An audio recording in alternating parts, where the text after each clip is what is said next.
Hello, Oracles. Tomorrow is the big day for Q3. We are getting the production and delivery numbers for Tesla.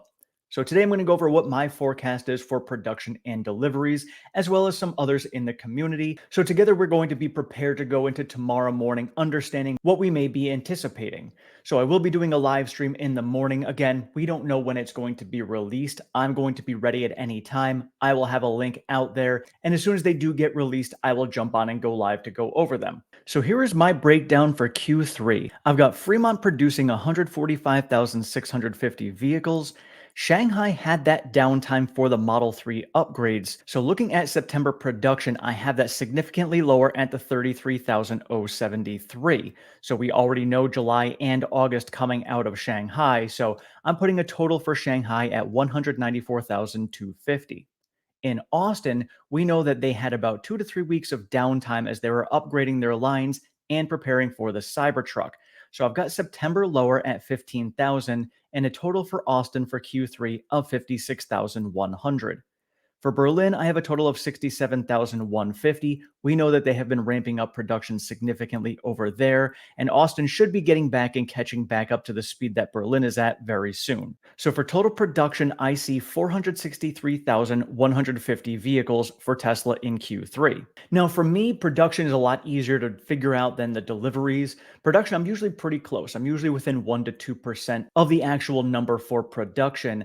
And deliveries for me, I just kind of calculate out what delivery percentage they have based upon production. We know that they've been smoothing out the delivery wave. So for me, knowing that they could not deliver these Model 3 Highlands, but they had a lot of inventory that they were flushing out, to me, I think it's going to end up balancing out. So I think that they're going to be delivering about 97% of all of the vehicles that they have produced. And so at that 97% delivery rate, I have them delivering 449,256 vehicles. Now I know that there's many others out there who dive into many different ways of looking at deliveries. They track all the insurance rates that are coming out of China. They took a look at the actual lots. They take a look at deliveries. There's a lot of other information that is out there that I just don't have time to dive into. But many of the people on this list do dive into that information.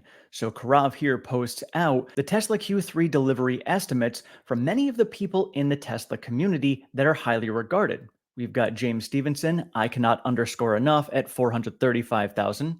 Curious Peggy at 437,363. Tesla Fan Metal at 440,000. Troy Teslake at 441,000.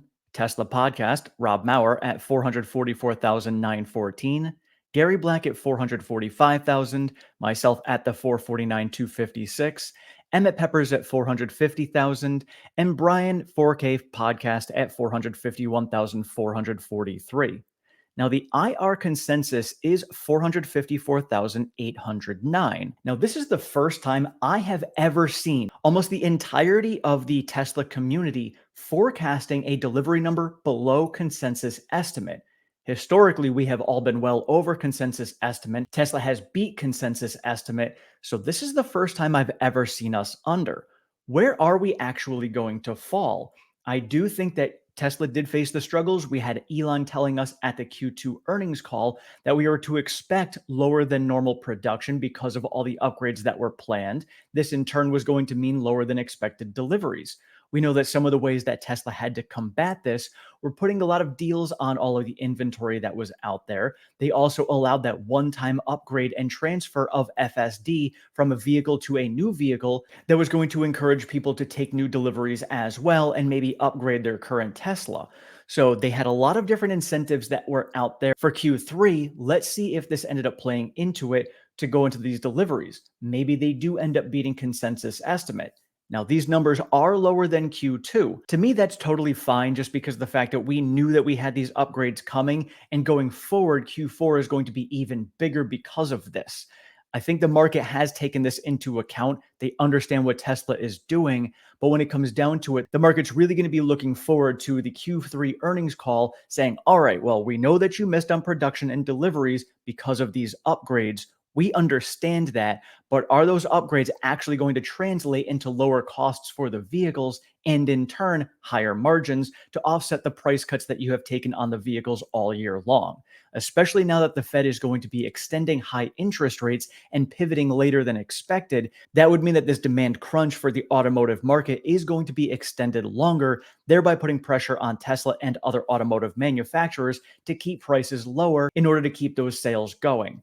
So, if Tesla can prove that with this Model 3 Highland upgrade, they're going to be lowering the cost of production, this could bode very well for Q4 and 2024 for Tesla. We will see how the market reacts tomorrow.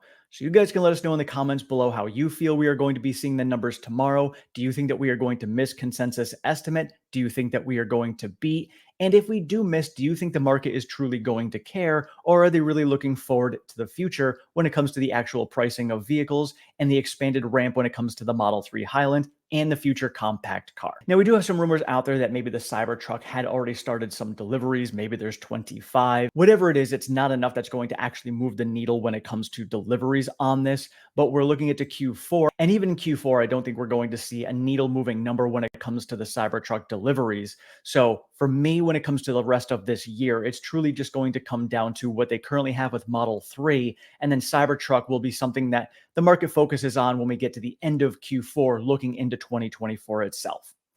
So that's all I've got for you guys today. Again, I will see you in the morning for the live stream as soon as those numbers are released. Thank you so much for watching. I appreciate all of your support. Have a great one.